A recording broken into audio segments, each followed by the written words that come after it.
Welcome to Happy You Asked, the podcast where we explore a little thing called happiness, one awkward conversation at a time. And I am Erin Claire, your host, who is pretty darn happy, all things considered.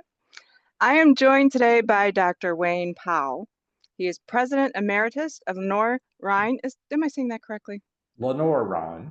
Lenoir-Rhyne University. Thank you, in North Carolina.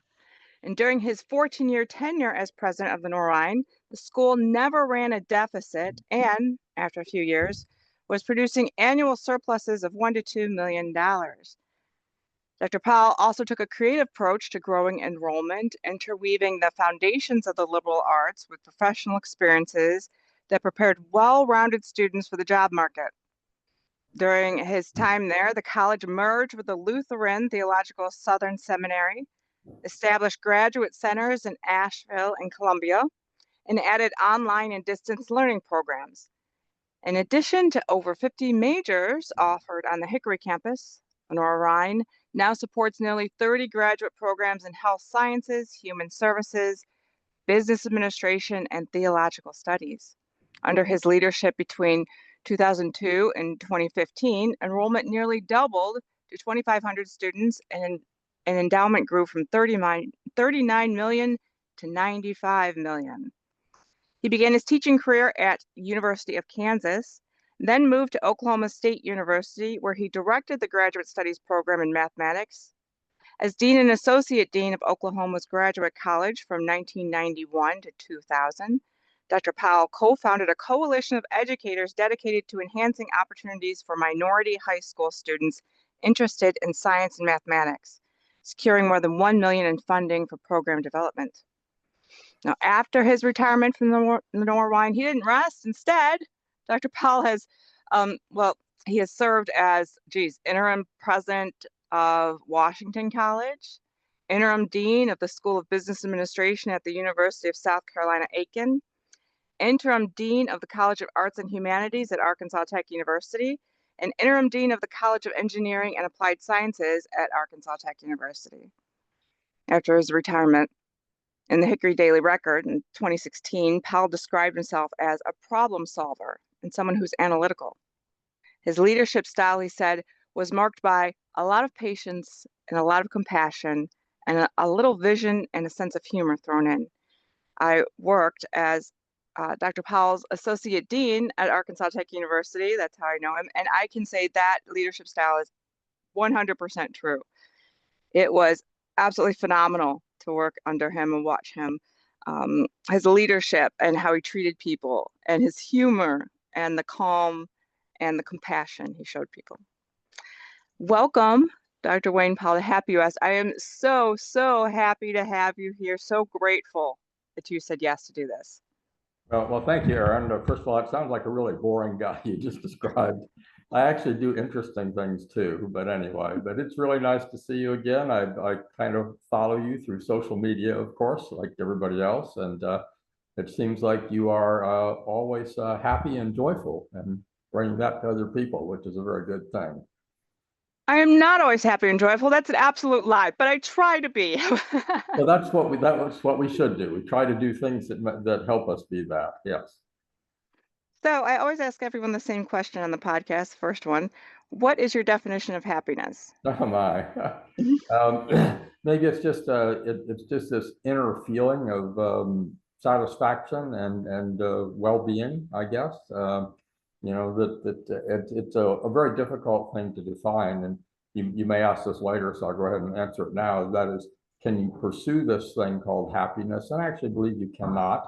I believe that it comes if you do things that make you feel good and help other people and make you happy. And then you kind of find, well, it's there.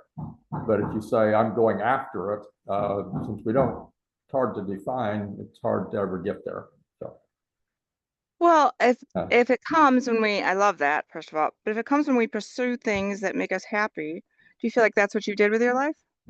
Well, I've always tried to, and I've actually been fortunate in life because as you get older, you kind of sit around and study people a lot more because you have that time to do it, and you study yourself a little bit too. But I've been fortunate that throughout my life, I think I've always basically been happy.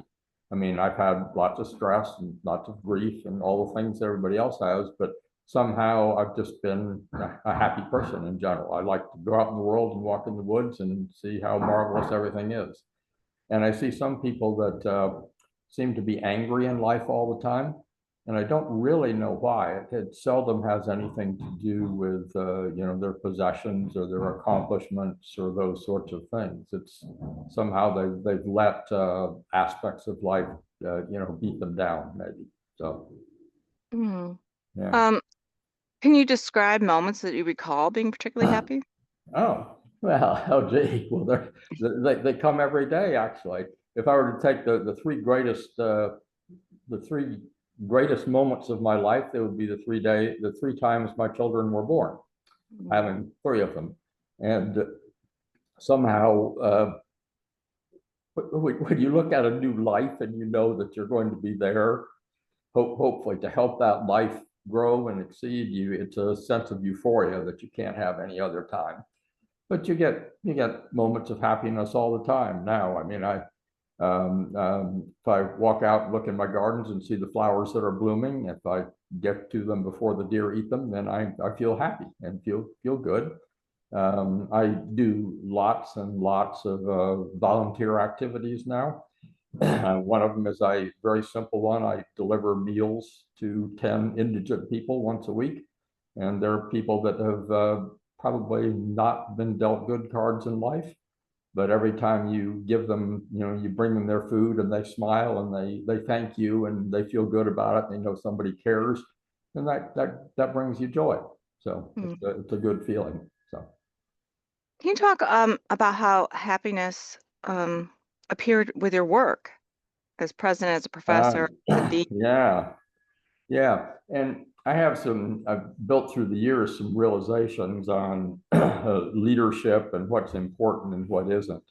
And I think to get a little off subject here, I think unfortunately a lot of people in leadership positions use the position to better themselves, and they see it as the people that work with them are there to serve them, when actually it's the other way around. So I think when you're a president or a dean or a professor or whatever it is, you're there to serve the other people. And if you have that attitude, then if you help them succeed, you get joy, you get pleasure from that. So if I was as a young faculty member, if I left a calculus class that I just finished teaching and I saw some lights finally flick on in the eyes of some of those students, then you felt really good about it.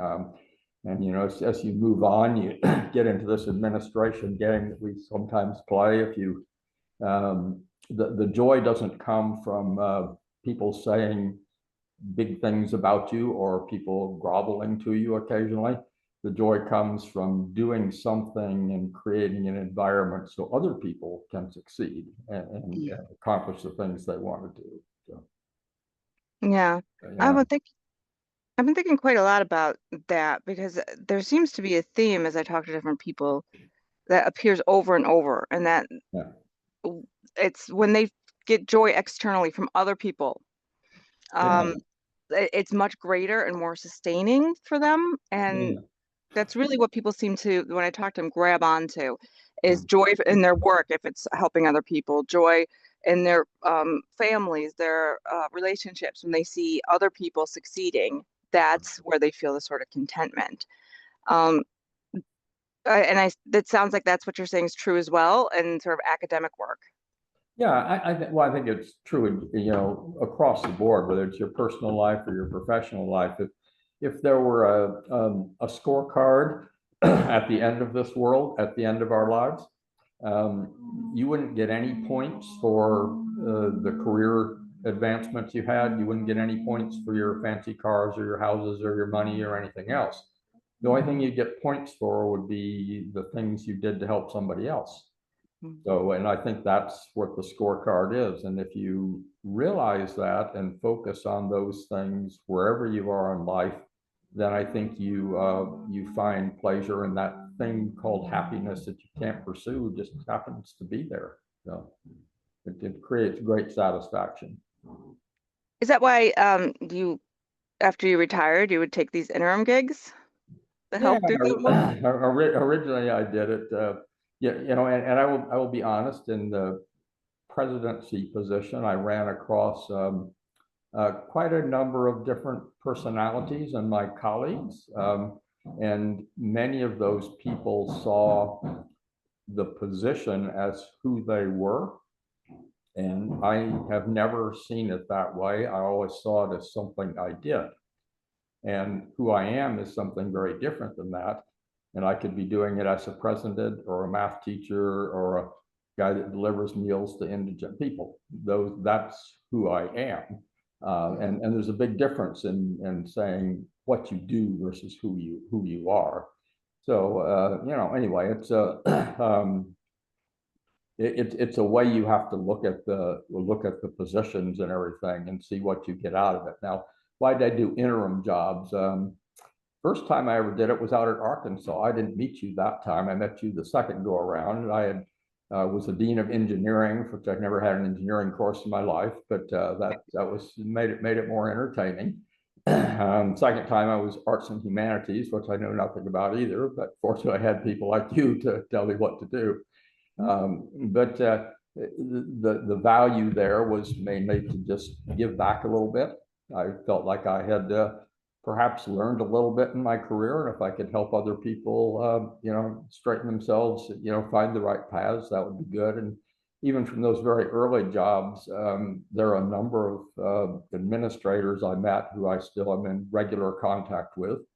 And occasionally they call me because they're stressed or they're working for a bad president and figure out how do I deal with this guy, or that sort of thing. So that's nice to have that relationship.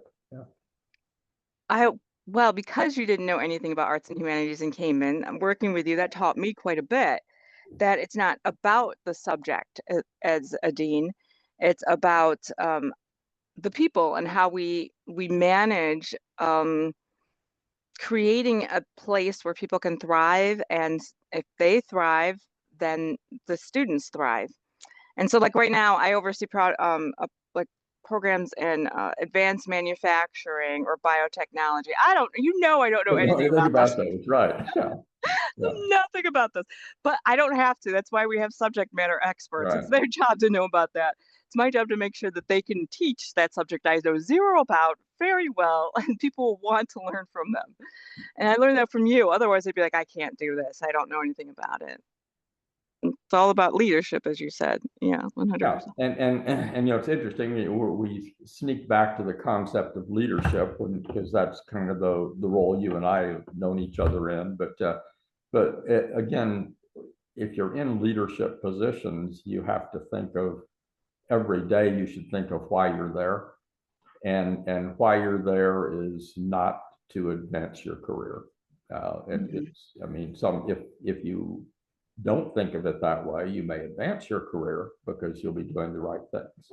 But it's really to bring joy and happiness to other people because you've helped them succeed. And that's really where you get happiness yourself. So, okay. 100%. And I feel like someone who wants to advance their career isn't looking at other people's jobs because they're like they're not fun. Like if you take a job and do the best at that one, but that doesn't mean a job that is above that is better in any way, shape, or form. No, in fact, it usually isn't. Right, right, 100%. right, More power does not equal right. more happiness.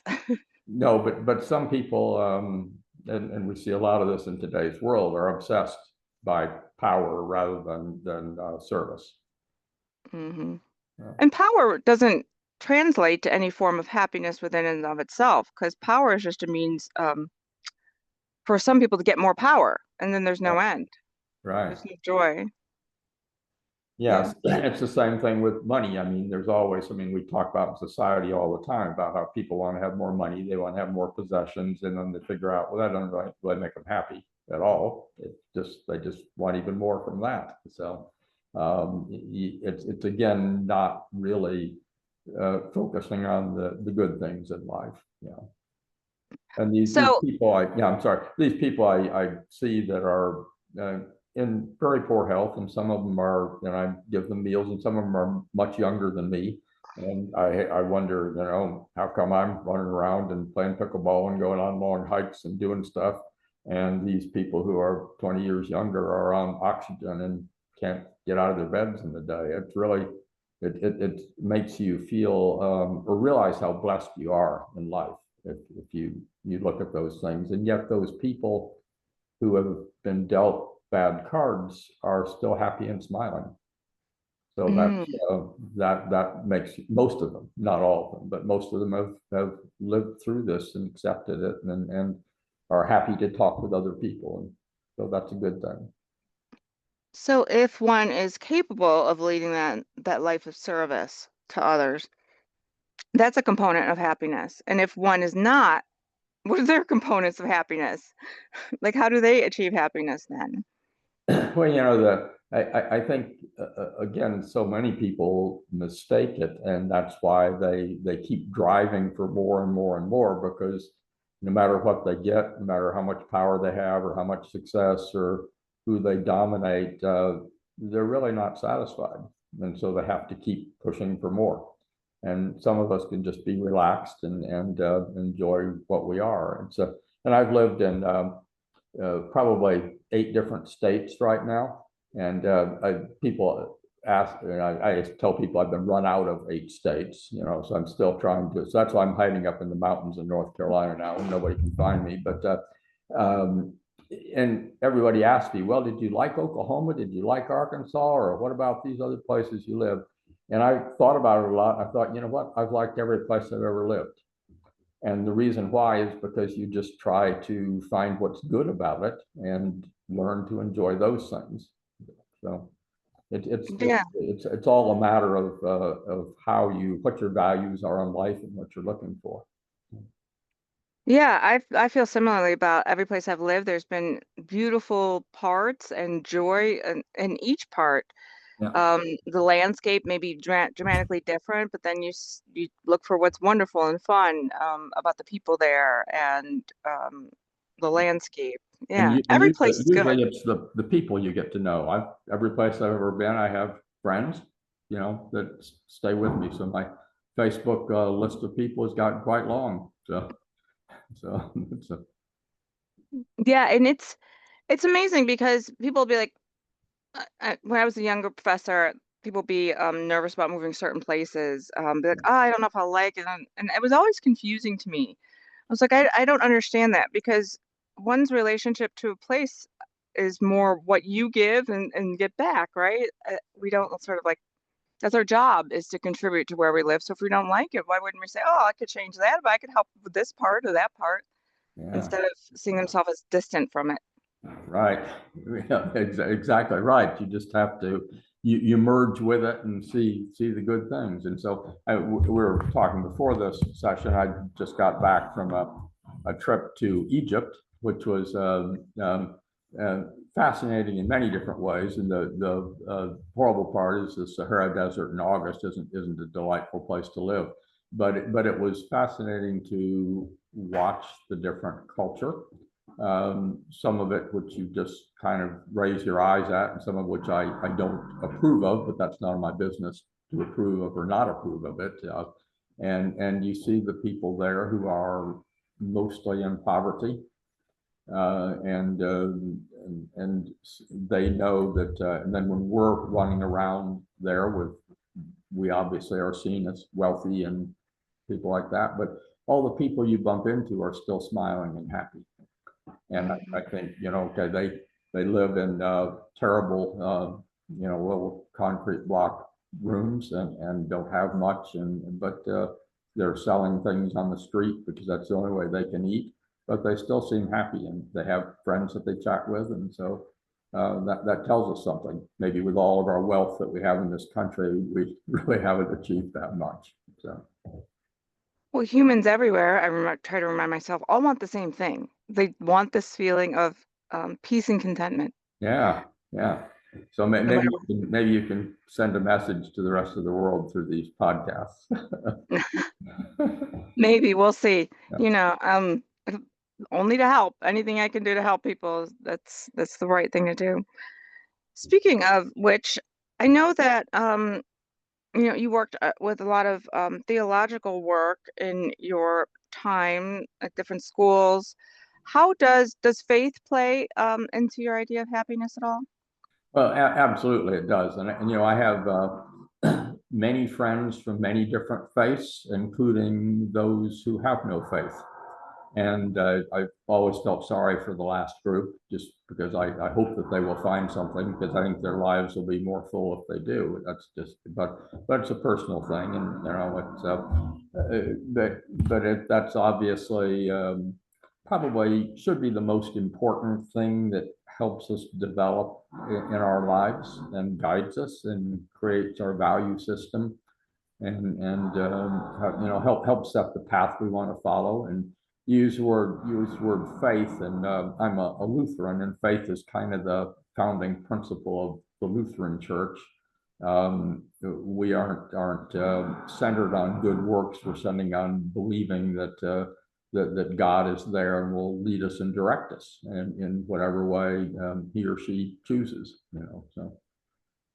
But I think that's very important, and it's also something that you have. So when you have those bad days or bad periods of time, whether stress or grief or whatever, you've got something to fall back on, and I think that's essential. As you are well aware, um, people go to church in the U.S. far less than they used to, Yeah. or seem to have a faith practice far less than they used to. Do you think that's influenced us as a country? Yeah, it's hard to say. Back when I was a kid, the routine on Sunday morning was you packed the whole family in the car and you drove to church, and as did everybody else. And pretty much everybody you knew went to church, and they don't do that anymore. I don't know that that means they're not spiritual. And I don't know that those people that went to church way back then were spiritual. I mean, probably a number of them were not. So there are a lot of ways. I mean, one of the most spiritual things you can do is go sit on the side of a mountain and look at a waterfall and marvel at where on earth did this beauty come from. So there are lots of different ways. The important thing is that you try to try to have the God-given values we have and practice those and understand them. Yeah, that's what I think about is a couple things fall by the wayside. Is where now are those values coming from? Like we could point before when everybody did go to church, all right, this is a set of values based on what you are practicing. And I'm not sure now exactly where people are carving those, if they're carved through social media or exchanges or something else. I don't even know. Yeah, that's a perplexing thing, and I don't know where it's going and where it's leading to. I do know that I have a couple of non-churchy friends who I think have far better values than some of the people that are waving Bibles around, and I have to wonder about that. So it's not always the value system we have doesn't seem to be consistent with our public religious stands.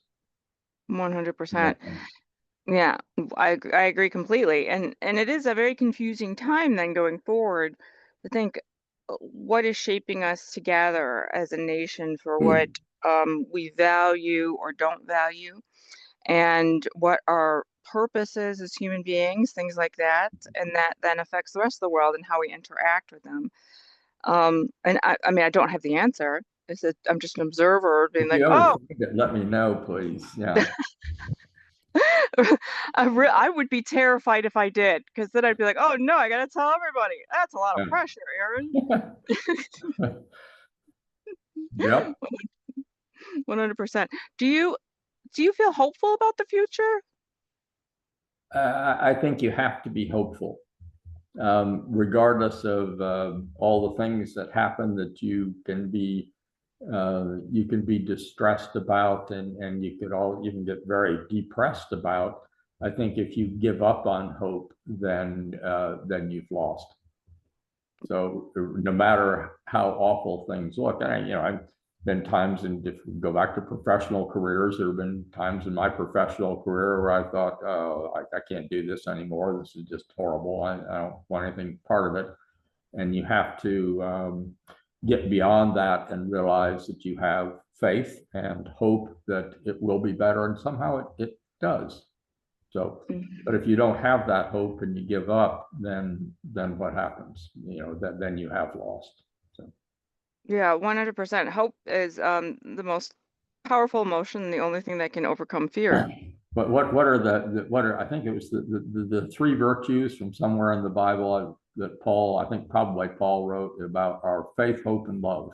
Hmm. And the greatest of these is love. So Yeah. that's a quote from somewhere. I'm not a Bible quoter, so you could search it out. Yeah, I've heard it before. I think yeah. I know that one. Yeah. You're Episcopal, you know. Yeah, exactly. I've heard that at a wedding or two. Um, Yes. so what do you think about the future of higher ed? It's a Mm. crazy time right now, let me tell you. Be Hmm. glad to get out of this biz right now. Woo! Right. Yeah. Oof. So, I think higher ed is in a very serious level of transition. Um, Probably more so in the private colleges than in the publics, simply because of the cost structure, and the students are no longer seeing the value of them. And I worked at a couple of private colleges in the recent past, and they're in very, very serious trouble. And I don't know that, not the ones I worked at, of course, but there are a number of others. I don't know if they will survive. Uh, but what it also does is creates opportunity for creative people to come up with ways to make things work. I was in a very intensive conversation with a fine university just a few months ago about their plans to merge with another very fine university. And I thought it was a marvelous idea because that it would set them apart from everybody else, and a very aggressive move, which will shake up alumni and maybe scare them a little bit. But I think it will get them ahead of this situation that's getting worse right now.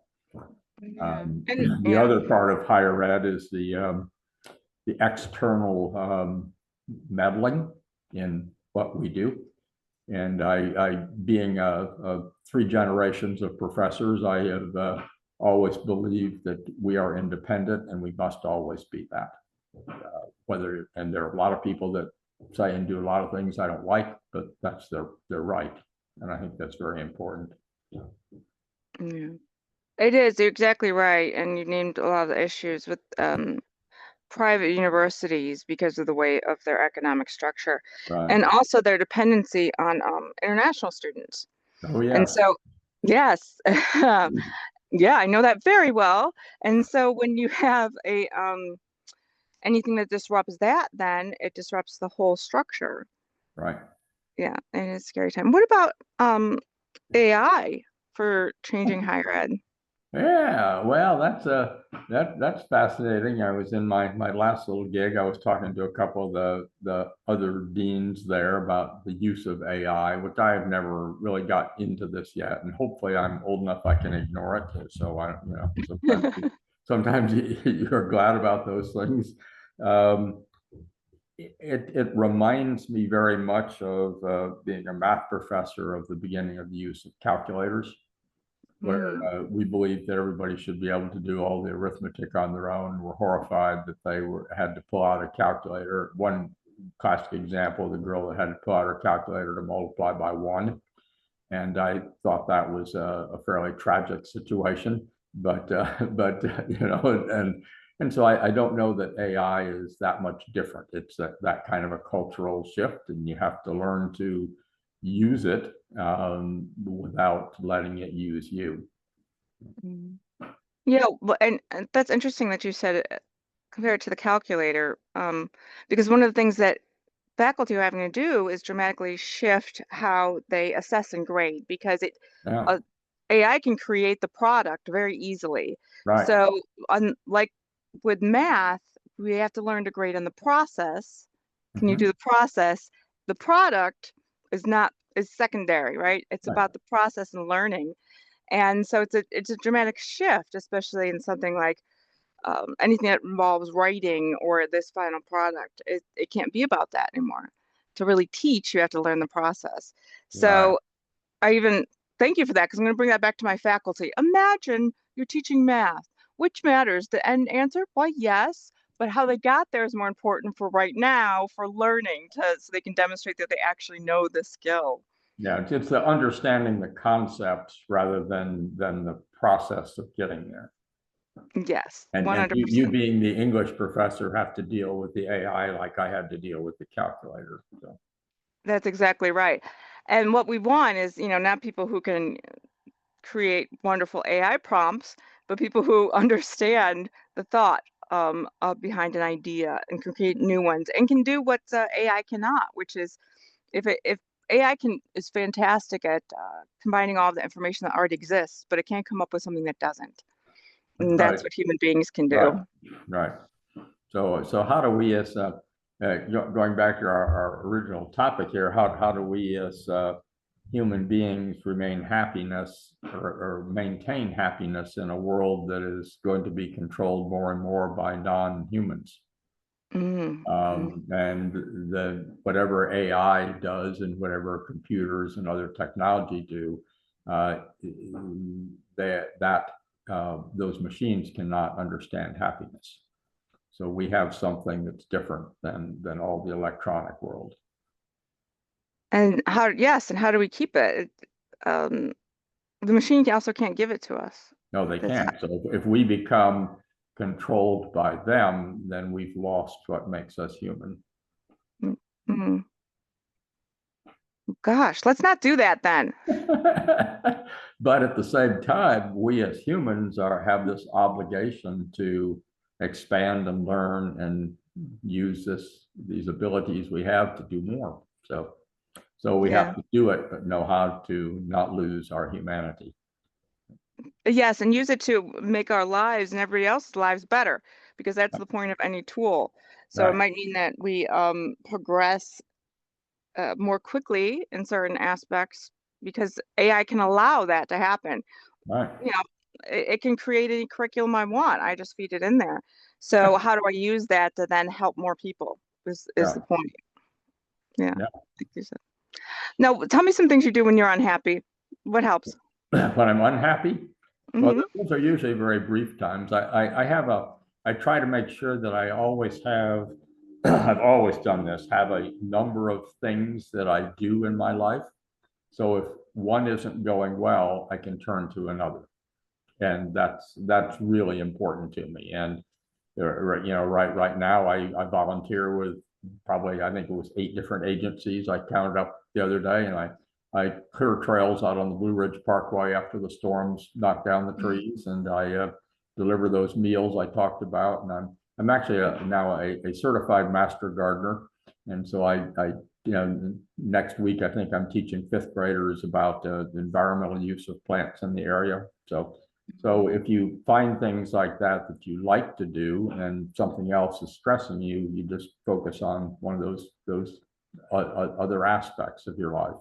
And if you have if you're not one dimensional, you have a lot of aspects in your life, you can usually find something that's pretty satisfying. So If you could design a society that focused on happiness, what would it look like?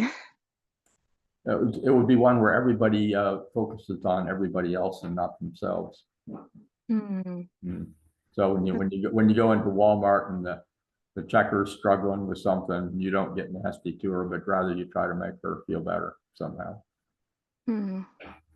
That's wonderful. I was thinking about this. My eldest went to college this 2 weeks ago. She Yeah. just started her first day on Yep. Tuesday. Congratulations. Yeah. It's a Yeah, big step. Yeah.